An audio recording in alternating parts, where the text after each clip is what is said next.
It was something about the phrasing that got to me, something about the cadence of his words, the staccato of his speech.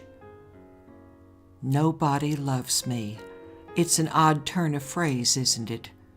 He was buckled into the back seat of my Toyota, still too little to sit up front.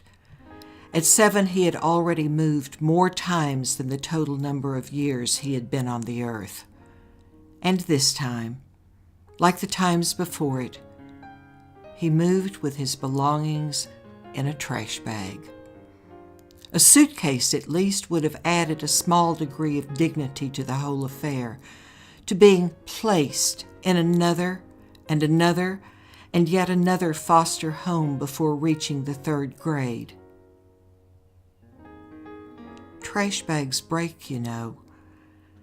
Trash bags can't possibly support the contents of any life, and certainly not a life as fragile as this. They break under the strain, eventually. This move was harder for Stephen than most. It was a home he thought he would stay in, at least for a while. He had felt affection there. When I went to pick him up, after his foster mother gave notice that he could no longer stay, he came easily with me, head down, no reaction on the surface of it. It was only when he got into my car that he began to sob the kind of aching sound that leaves you limp in its wake. He could barely get out the words, "Nobody loves me." Months later, in a repeat scene, another foster mother, another removal, he would put up a fight.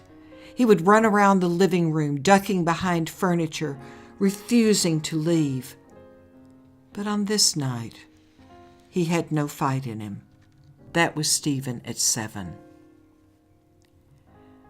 9-year-old Stephen grips his report card in sweaty hands.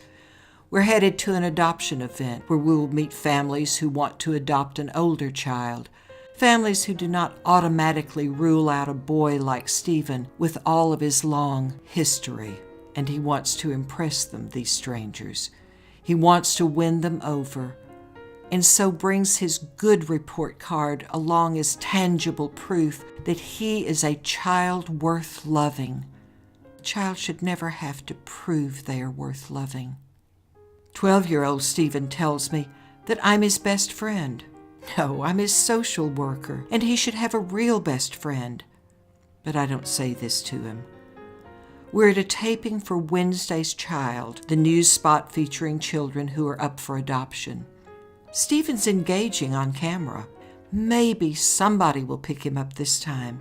Maybe he's offering just enough evidence at 12 that he's a boy worth loving. And he is lovable, truly. But it's not enough. A family never comes. Years later, long after I've left the agency, I get an email from my old boss asking how I'm doing and ending with a short P.S.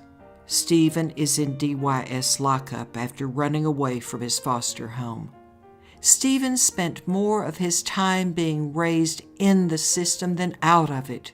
Stephen was the one for me, the one who embodied all the failures of a system so broken that to heal it would take far more than the casts that heal the literal broken bones of the children growing up within it.